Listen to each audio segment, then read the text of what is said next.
So we're going to start physical development in adolescence.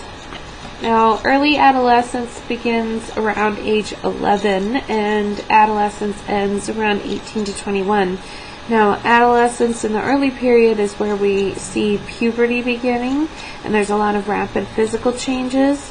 Middle adolescence, around 15 to 17, is where we see the physical growth completing, and they're now physically capable of making babies. And then late adolescence, from 18 to 21, is when the cognitive, the intellectual, emotional, and social development is now able to catch up to the physical. They may have adult-like thinking, but they lack the experience that other adults might have that allows them to make good decisions all the time. So, what changes are happening in the body during puberty?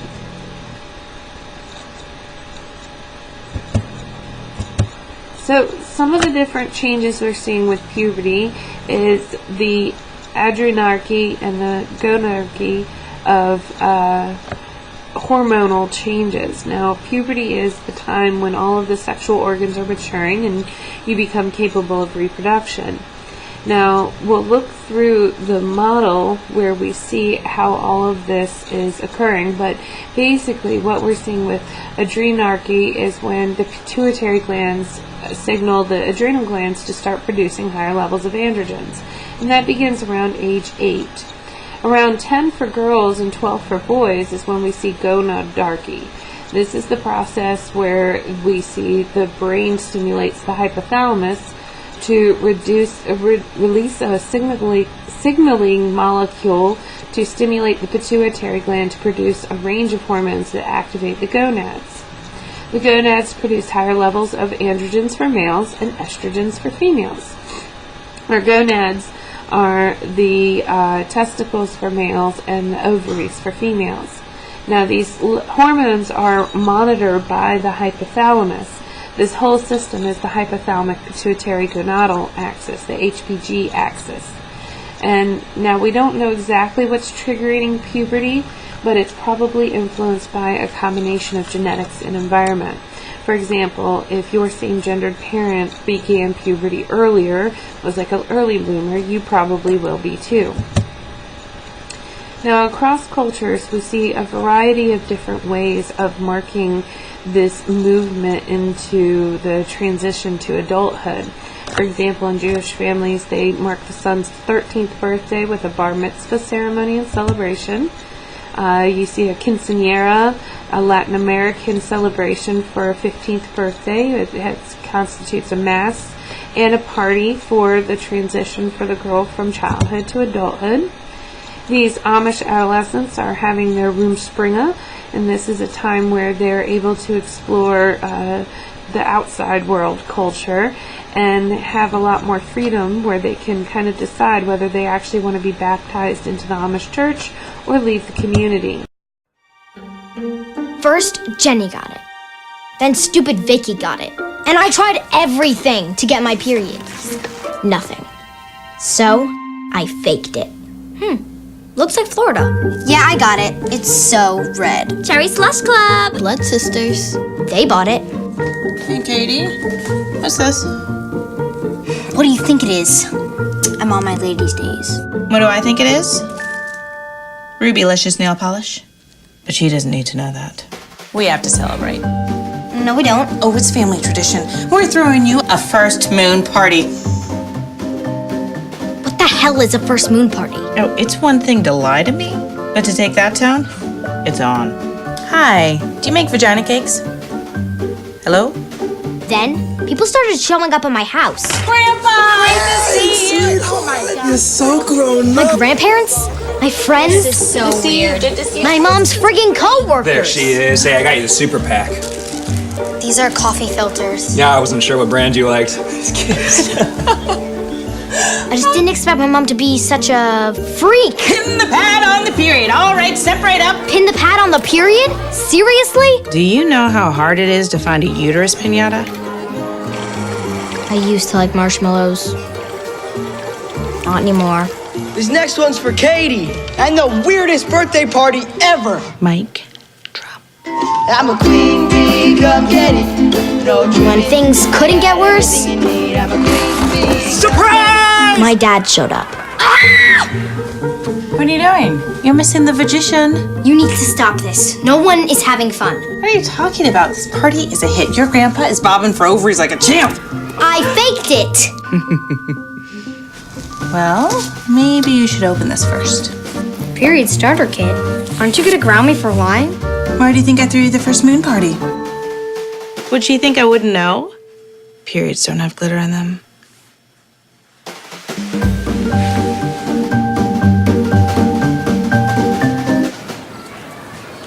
Sometimes you just gotta wait.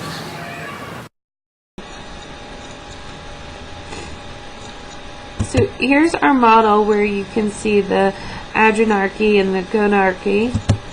Our hypothalamus is producing kisspeptin, which is a signaling molecule that signals the gonadotropin releasing hormone, which stimulates the pituitary gland, which is what is going to set off all of the other hormones that are involved in setting off the whole process. The luteinizing hormone, follicle stimulating hormone are both involved with the menstrual cycle, as well as growth hormones, and the adrenal glands secreting hormones that stimulate the ovaries and testes. And they produce their own amounts of sex hormones, which increases things like sexual attraction, as well as the development of secondary sex characteristics.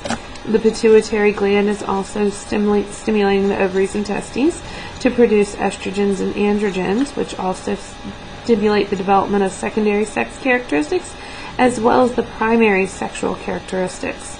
Like I said, the luteinizing hormone and the follicle stimulating hormone are both involved in things like our menstrual cycle, which creates things like the egg maturing so that it'll be released and starting off the menstrual cycle.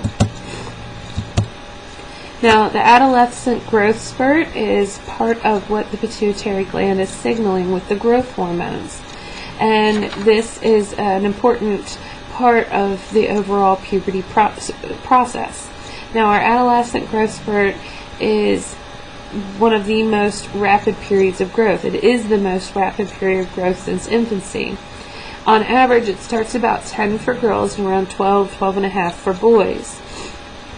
And it continues till about 16 for girls and about 17 and a half for boys, although some minor growth may continue into the 20s for boys.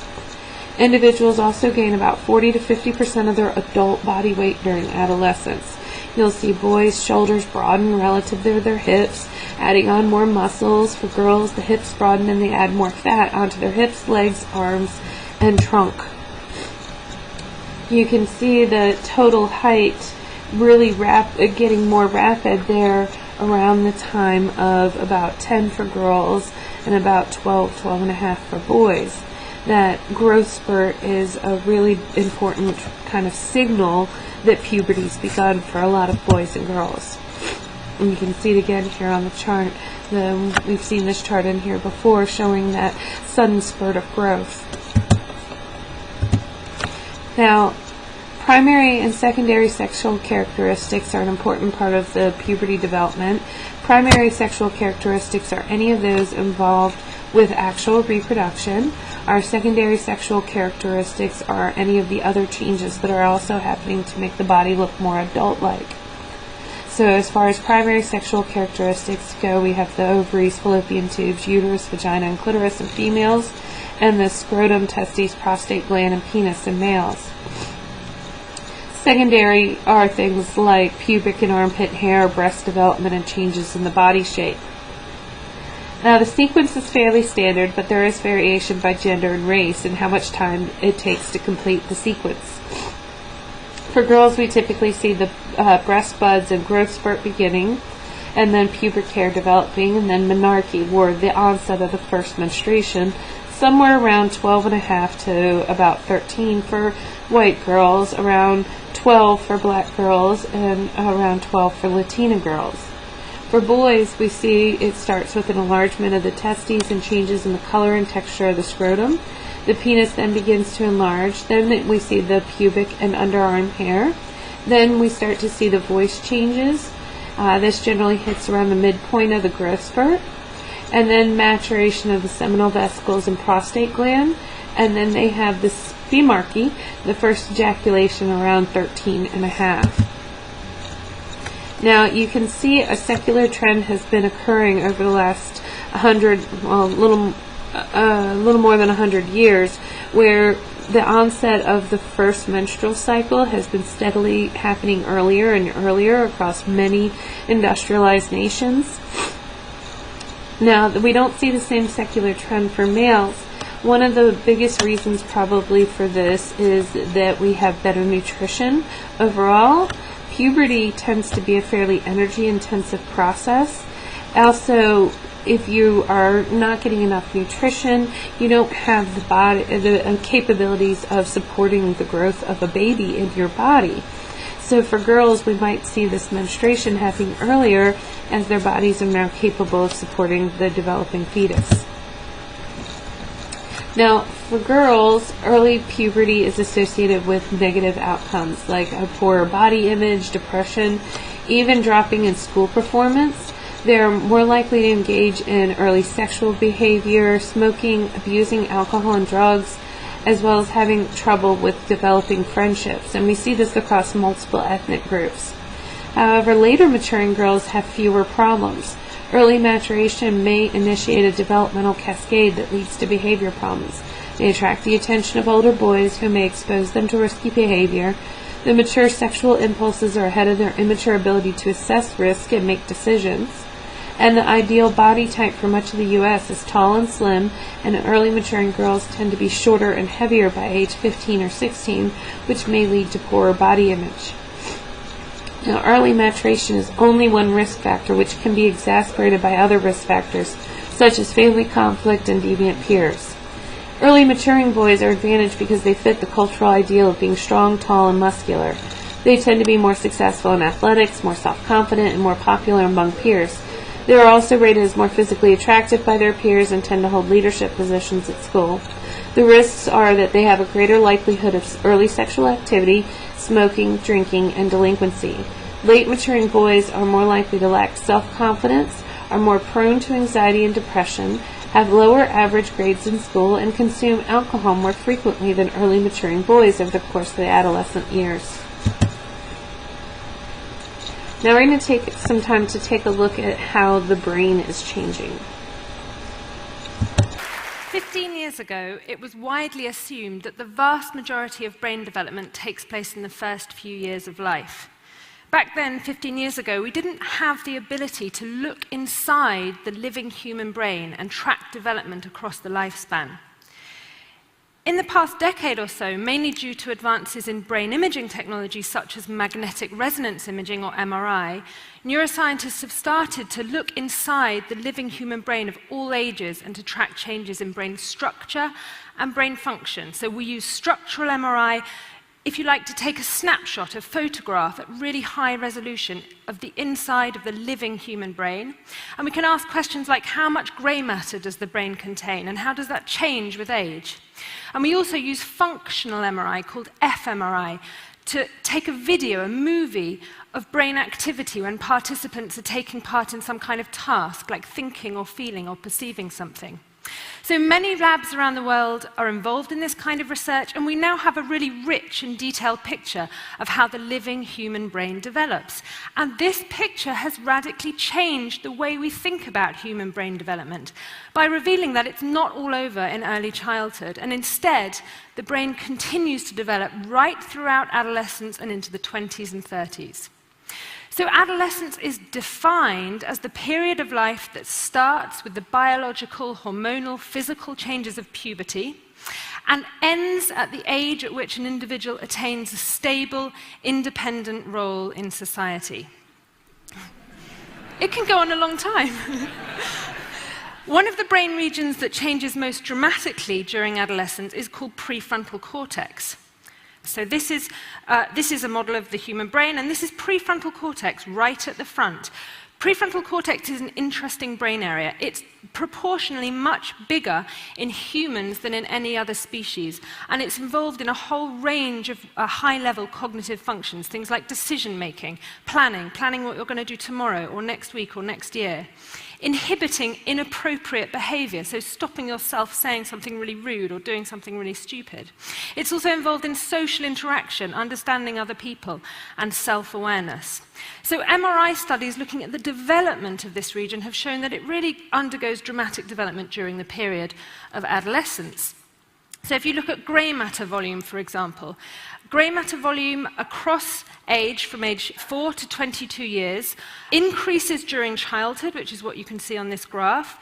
It peaks in early adolescence. The arrows indicate peak grey matter volume in prefrontal cortex.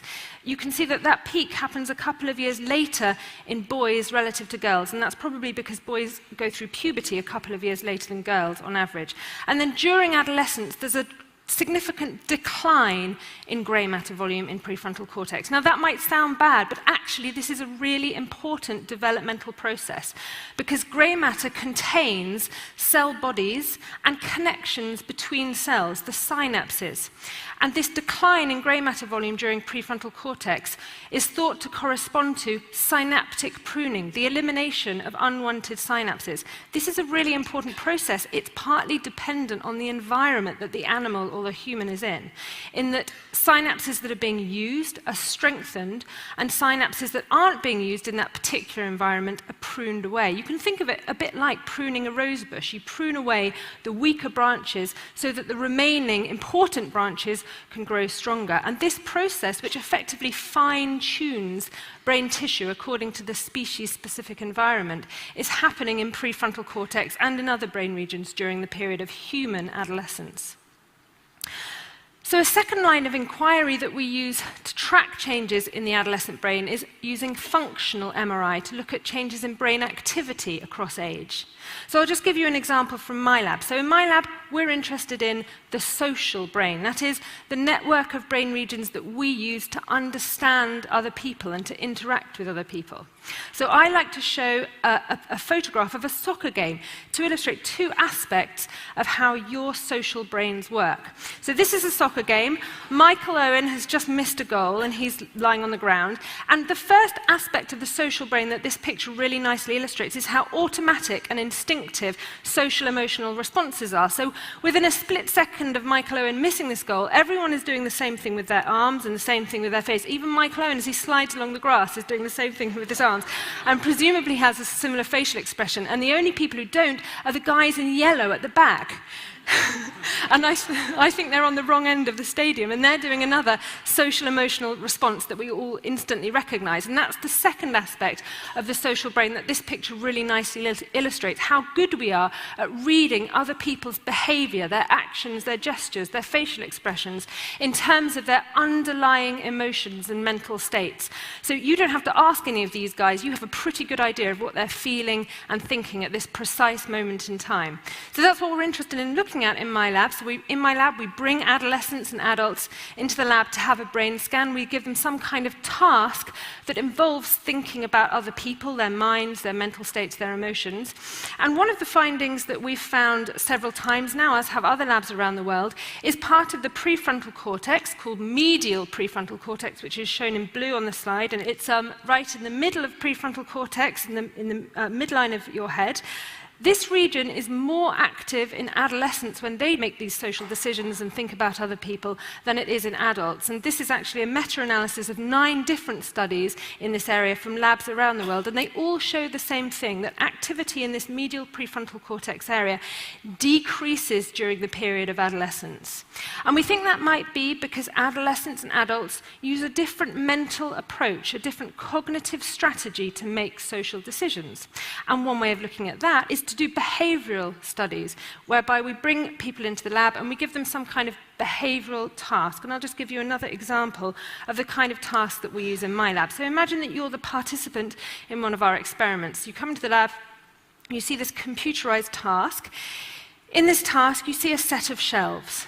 Now, there are objects on these shelves, on some of them, And you'll notice there's a guy standing behind the set of shelves, and there are some objects that he can't see. They're occluded from his point of view with a kind of grey piece of wood. This is the same set of shelves from his point of view. Notice that there are only some objects that he can see, whereas there are many more objects that you can see. Now, your task is to move objects around. The director, standing behind the set of shelves, is going to direct you to move objects around. But remember, he's not going to ask you to move objects that he can't see. This introduces a really interesting condition whereby there's a kind of conflict between your perspective and the director's perspective. So imagine he tells you to move the top truck left. There are 3 trucks there. You're going to instinctively go for the white truck because that's the top truck from your perspective. But then you have to remember, oh, he can't see that truck, so he must mean me to move the blue truck, which is the top truck from his perspective. Now, believe it or not, normal, healthy, intelligent adults like you make errors about 50% of the time on that kind of trial. They move the white truck instead of the blue truck. So we give this kind of task to adolescents and adults, and we also have a control condition where there's no director, and instead we give people a rule. We tell them, okay, we're going to do exactly the same thing, but this time there's no director. Instead, you've got to ignore objects with a dark grey background. You'll see that this is exactly the same condition, only in the no director condition, they just have to remember to apply this somewhat arbitrary rule, whereas in the director condition, they have to remember to take into account the director's perspective in order to guide their ongoing behavior. Okay, so if I just show you the percentage errors in a large developmental study we did, this is in a study ranging from age 7 to adulthood, and what you're going to see is the percentage errors in the adult group in both conditions. So the grey is the director condition, and you see that our intelligent adults are making errors about 50% of the time, whereas they make far fewer errors when there's no director present, when they just have to remember that rule of ignoring the grey background. Developmentally, these two conditions develop in exactly the same way between late childhood and mid-adolescence. There's an improvement, in other words, a reduction of errors in both of these trials, in both of these conditions. But it's when you compare the last two groups, the mid-adolescent group and the adult group, where things get really interesting, because there is no continued improvement in the no director condition. In other words, everything you need to do in order to remember the rule and apply it seems to be fully developed by mid-adolescence. Whereas in contrast, if you look at the last two grey bars, there's still a significant improvement in the director condition between mid-adolescence and adulthood. And what this means is that the ability to take into account someone else's perspective in order to guide ongoing behavior, which is something, by the way, that we do in everyday life all the time, is still developing in mid to late adolescence. So if you have a teenage son or a daughter and you sometimes think they have problems taking other people's perspectives, you're right, they do, and this is why. So we sometimes laugh about teenagers. They're parodied, sometimes even demonized in the media for their kind of typical teenage behavior. They take risks, they're sometimes moody, they're very self-conscious. I have a really nice anecdote from a friend of mine who said that the thing he noticed most about his teenage daughters before and after puberty was their level of embarrassment in front of him. So he said, before puberty, if my two daughters were messing around in a shop, I'd say, hey, stop messing around and I'll sing your favorite song. And instantly they'd stop messing around and he'd sing their favorite song. After puberty, that became the threat. The very notion of their dad singing in public was enough to make them behave. So people often ask, well, is adolescence a kind of recent phenomenon? Is it something we've invented recently in the West? And actually, the answer is probably not. There are lots of descriptions of adolescence in history that sound very similar to the descriptions we use today. So there's a famous quote by Shakespeare from The Winter's Tale, where he describes adolescence as follows. I would there were no age between 10 and 3 and 20, or that youth would sleep out the rest. For there's nothing in the between but getting wenches with child, wronging the ancient tree, stealing, fighting. He then goes on to say, having said that, would any but these boiled brains of 19 and 2 and 20 hunt in this weather? So, almost 400 years ago, Shakespeare was portraying adolescents in a very similar light to the light that we portray them in today. But today, we try to understand their behavior in terms of the underlying changes that are going on in their brain. So, for example, take risk-taking. We know that adolescents have a tendency to take risks. They do. They take more risks than children or adults, and they are particularly prone to taking risks when they're with their friends. There's an important drive to become independent from one's parents and to impress one's friends in adolescence. But now we try to understand that in terms of the development of a part of their brain called the limbic system. So I'm going to show you the limbic system in red in the slide behind me and also on this brain. So the limbic system is right deep inside the brain, and it's involved in things like emotion processing and reward processing. It gives you the rewarding feeling out of doing fun things, including taking risks. It gives you the kick out of taking risks. And this region, the regions within the limbic system, have been found to be hypersensitive to the rewarding feeling of risk-taking in adolescents compared with adults. And at the very same time, the prefrontal cortex, which you can see in blue in the slide here, which stops us taking excessive risks, is still very much in development in adolescence. So brain research has shown that the adolescent brain undergoes really quite profound development, and this has implications for education, for rehabilitation and intervention. The environment, including teaching, can and does shape the developing adolescent brain.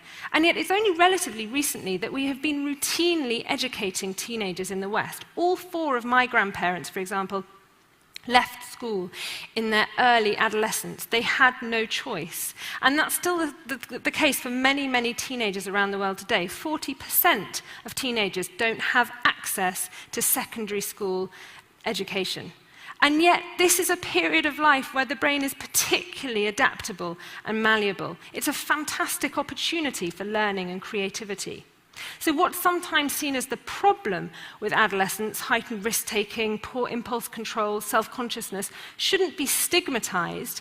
It actually reflects changes in the brain that provide an excellent opportunity for education and social development. Thank you. So what I'd like you to do now is think of a time that you've engaged in risky or thrilling activity in adolescence. Do you think you'd make the same decisions now?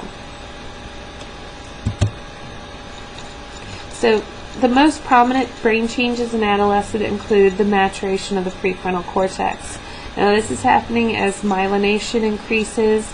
It's most active in the prefrontal cortex, and so is synaptic pruning. This is what's located immediately behind the forehead. This area is most responsible for executive functions like decision-making, planning, controlling impulses, and looking at risks against rewards. We also see refinement of the neural networks. Now, the brain is organized into at least a dozen distinct neural networks that connect diverse regions of the brain by means of white matter connecting pathways, the myelinated neurons. There are several of these networks: executive control network, social network, which responds to emotions and social stimuli, and the reward network, which is involved in processing pleasurable or rewarding stimuli. During adolescence, connections within networks are extended and strengthened, presumably due to the growth and myelination of long axonal fibers. We also see the development of the social brain. Researchers had adolescents play an online game called Cyberball, in which they played catch with 2 others. The participants thought they were playing with actual people, but were playing against a computer. In the exclusion condition, the computer players tossed the ball to each other, but not the participants. Adolescents aged 11 to 16 reported feeling depressed mood and heightened anxiety during the exclusion condition relative to adults. The brains of adolescents are particularly sensitive to peer acceptance or exclusion, in keeping with their strong behavioral and emotional responses to peers. We also see the limbic system continuing to develop. This is an ancient part of the brain. Some of its functions are to detect rewards and threats in the external environment and to activate a response in other regions of the brain. The limbic system connects to a set of brain areas called the reward network, which involves complex connections between subcortical structures such as the ventral striatum and the orbitofrontal cortex. This area matures rapidly after puberty. In fMRI studies, adolescents showed a greater response in the ventral striatum to rewards or gains compared with younger or older participants, particularly when there were large rewards. Researchers argue that the high activity in the reward network makes young adolescents particularly susceptible to addictive substances. So you can see the different brain areas here. Our limbic system includes the hypothalamus, amygdala, hippocampus, and basal ganglia. This is what's processing the emotions, the social stimuli, rewards, and emotional memory formation. Our prefrontal cortex with all those executive functions. Now, when it comes to looking at the reward and executive control network, we use them as a part of a dual systems model. We see the reward network leads early adolescents to seek novelty, reward, and intense stimulation. And the executive control network allows adolescents to assess risk and control their impulses. But because this is maturing later, this is what might lead to adolescents engaging in more risky behavior, or maybe not thinking things through and allowing their impulses to kind of control their behavior. Now the next thing we're going to look at is teen sexual activity. And as you can see here, we see it about almost 20% of teens have engaged in sex by the time they're 15 years old, with it steadily increasing thereafter. Now overall, we see that it's been steadily dropping since 1991. So the percentage of high school students reporting they had sex in the last 3 months is now averaging about 34%. Now, high school students who have used some method to prevent pregnancy has risen from 83.5% in 1991 to 86.3% in 2013. So we are seeing that they are being more careful in when they are having sex as well.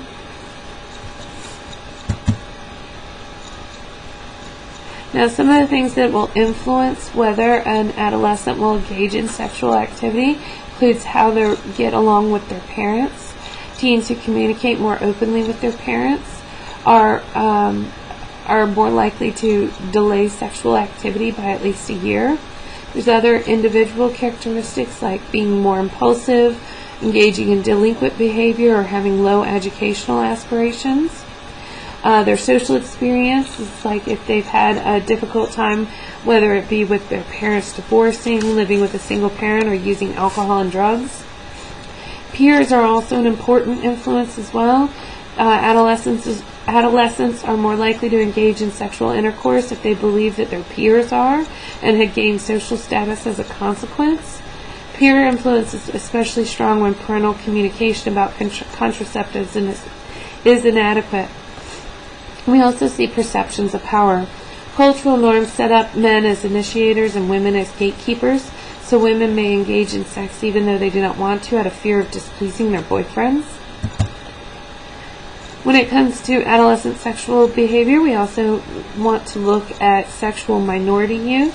These are individuals who self-identify as gay, lesbian, or bisexual, sometime between the ages of 13 and 24. Now, in the U.S., 2.8% of males and 7.7% of females aged 18 to 19 identified themselves as gay, lesbian, or bisexual. However, many youth don't fit neatly into some category, and their preferences and behavior can shift across adolescence and early adulthood. The majority of sexual minority youth are bisexual rather than exclusively gay or lesbian, but males are more likely to adopt an exclusively gay orientation than females. Sexual attraction seems to be more fluid among women. In a study, young women ages 18 to 25 with same-sex attraction were followed for 10 years. Up to 2/3 changed their sexual orientation at least once. There is a high rate of psychological problems among sexual minority youth, including psychological distress, declines in school performance, and risky sexual behavior, such as having multiple partners and not using condoms. Sexual minority youth are also 2 to 3 times more likely to commit suicide than heterosexual youth. Outcomes for sexual minority youth are worse when their families are not supportive. So this graph actually helps you to kind of see the percentage that identify as either mostly heterosexual or bisexual, and then the green bars mostly or completely homosexual. So they don't quite always fit into a category perfectly. So next we're going to watch a video about a coming out experience. As you watch the video, I want you to consider some of the challenges that are faced by someone when they do come out. How are the relationship experiences of someone who is LGBT, lesbian, gay, bisexual, or even transgender different than someone who's straight? And how are they the same?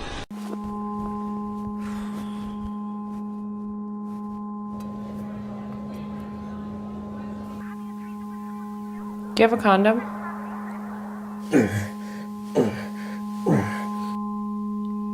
I'm gay.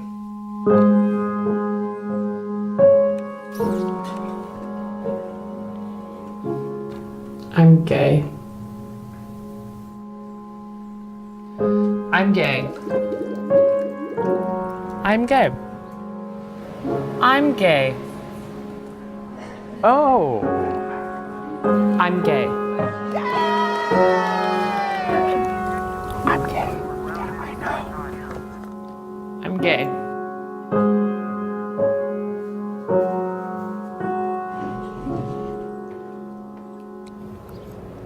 I'm gay.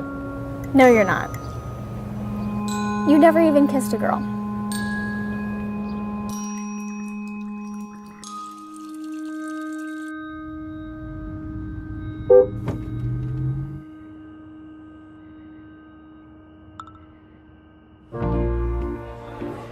Hey. Hey.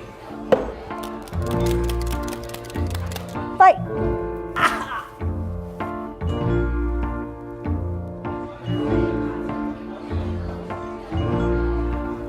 Hey. Hi.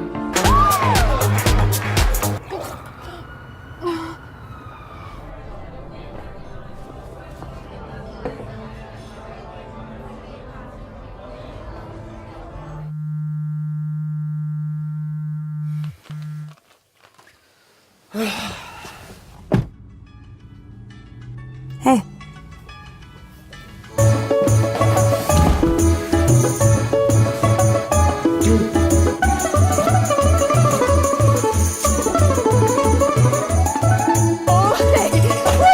Oh my god. Take it. Take it. Ah! Nice. The fuck you say? No. God.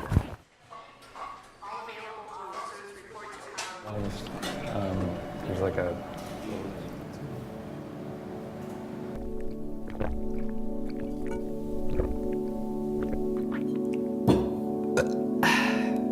$50 Are you kidding me? Get in the car. We're leaving. Get in. Sorry. Wait. Wait. Wait. Open it. You good?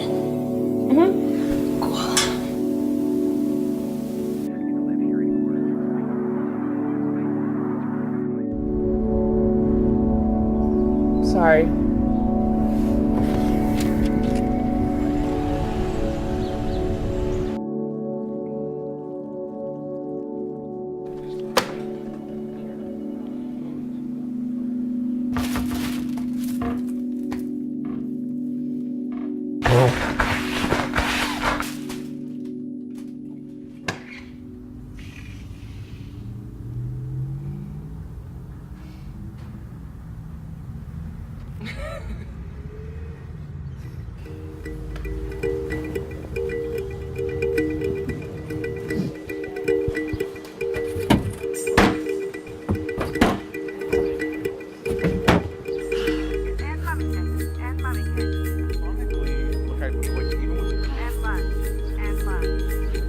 Happy birthday! Thank you. You're welcome. Oh my gosh. We're almost at 30 more seconds. Yeah, and it's so good. And it...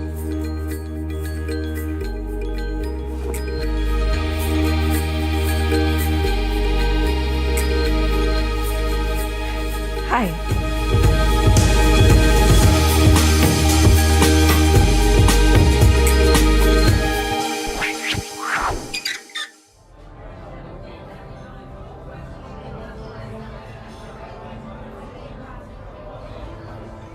Jinx.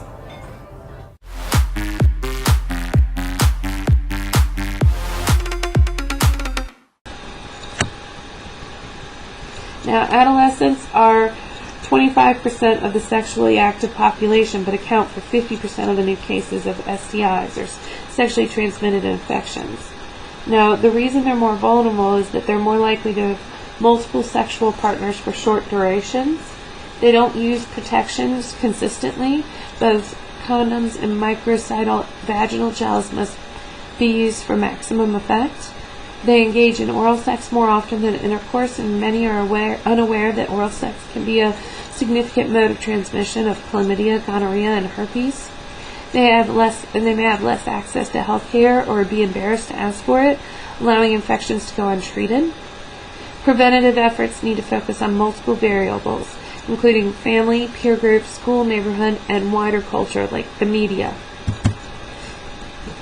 So some different STIs to be concerned about include HIV, which can progress into AIDS. It is a virus. There's no symptoms for 6 to 8 years, and then you might see fever, fatigue, weight loss, and swollen glands. Over time, the immune system weakens, leading to pneumonia, skin cancers, and death. There is no cure, but a cocktail of drugs can help to prolong life. Chlamydia is a bacterial infection, causes discharge, painful urination, and painful itching. If it's untreated, it can lead to pelvic inflammation and infertility, but it can be treated with antibiotics. The HPV, or human papillomavirus, is caused by a virus. It can cause visible warts, as well as cervical, vaginal, anal, penile, and oral cancers. So treating it, they remove the warts, and a vaccine can prevent infection in women and men by some strains. Gonorrhea is also bacterial, causing discharge and burning on urination. It can cause organ failure if left untreated, and we've already looked. Well, no, we didn't look at gonorrhea when we were looking at childbirth, but it can cause blindness in infected babies. And again, it can be treated with an antibiotic because it's a bacteria. The herpes virus can cause sores, swollen glands, and body aches. It can also cause miscarriage or birth defects. There are no cures, but you can take antivirals to help to reduce the outbreaks. Now, syphilis is also caused by a bacteria, so it can be treated with antibiotics. Some people go symptom-free.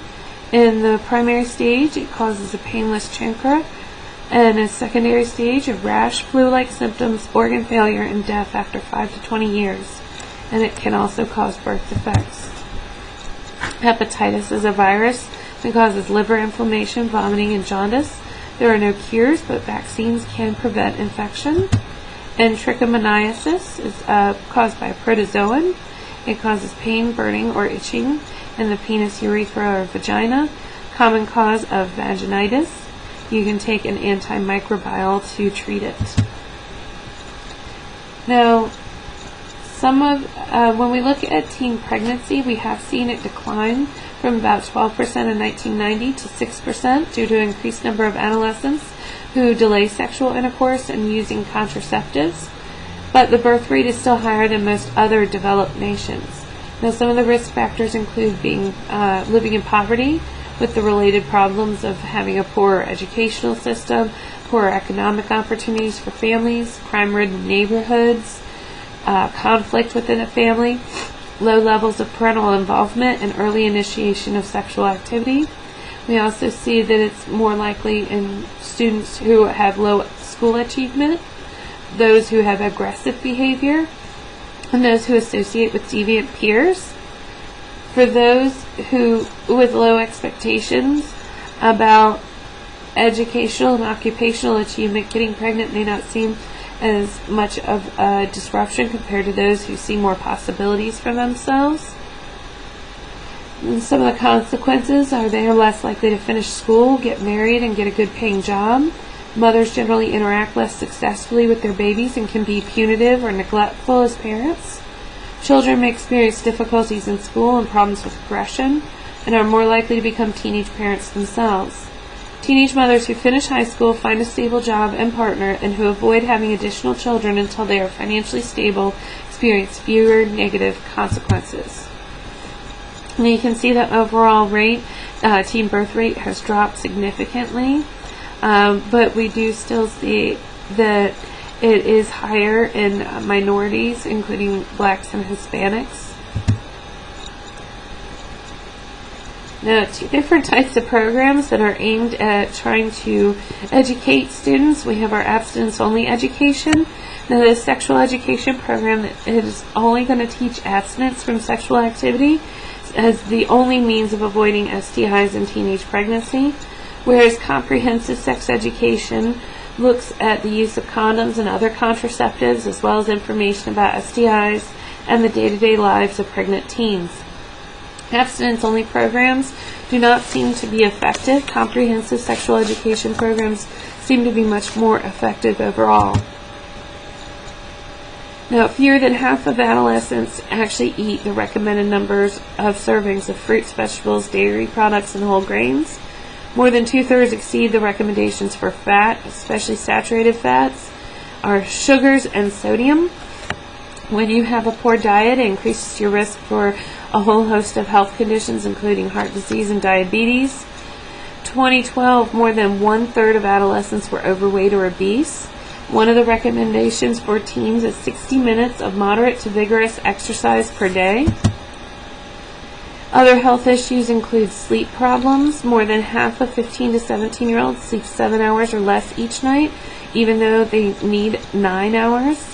Now, when they have restricted amounts of sleep, it can cause them to have problems with their alertness, attentiveness, executive functioning, and higher level reasoning. Adolescents with poor sleep quality are more likely to be obese, to have poor emotion regulation, and to engage in risky behavior such as substance abuse. Now, your circadian timing system is your brain's biological clock. It's housed in the hypothalamus. Your homeostatic drive for sleep is a system that keeps track of how many hours a person has been awake and creates increasing pressure to fall asleep. In adolescence, the circadian cycle may lengthen slightly in response to the hormones of puberty, or may become less sensitive to morning or evening light. The homeostatic drive system also does not create sleep pressure as rapidly as for younger children, and it discharges more slowly during sleep, resulting in later bedtimes and greater sleepiness in the morning. Other behavioral and social factors that affect sleep patterns, adolescents do have more autonomy over when they go to sleep, and they're more likely to use electronic devices at night, which increase arousal and can delay their circadian timing system. Teens start school earlier as they move from middle to high school. Recommendations have been to push for high school starting later. Most schools have the stagger system where they start high school, then middle school, then elementary school, up to 2 hours apart in some school systems. Recommendations have been to push the high school as the third starting school of the system, allowing the teens to be able to sleep later in the morning since they have this shift in their circadian timing system. Another concern for adolescents and their health includes substance abuse. Now, most adolescents who drink, smoke, or take drugs are simply exploring what it feels like to try these substances and will not become addicts. Longitudinal studies reveal that occasional use of alcohol or drugs is not associated with significant psychological or behavioral problems. Substance abuse is a greater problem. By 12th grade, 6.5% of teens were daily consumers of marijuana, 8.5% were regular cigarette smokers, and 2% were daily drinkers. About 14% of 10th graders and 22% of 12th graders reported binge drinking, and binge drinking is consuming 5 or more drinks in a row. It's associated with traffic accidents, early sexual activity, and violent behavior, including rape. The adolescent brain may be more vulnerable to alcohol abuse compared with any other time of development, likely because of heightened responses in the reward network. Heavy marijuana use may damage the white matter structure in the brain. Persistent use beginning in adolescence is also linked to reduced neuropsychological functioning on a broad range of measures in adulthood, controlling for years of education. Now, our risk factors for substance abuse include adolescence itself, the growth spurt and the reward-seeking system of the brain without the checks and balances of a fully mature executive control system lead them to be more likely to become dependent or abuse substances. Developmental cascades from aggression and conduct problems in middle childhood and adolescence, and coercive relaxed parenting also include other risk factors.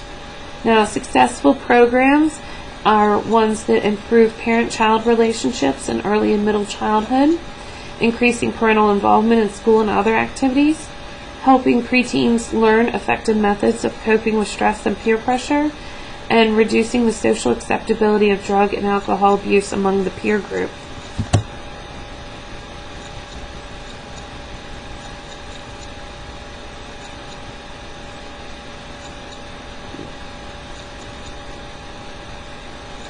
Other issues with health include eating disorders.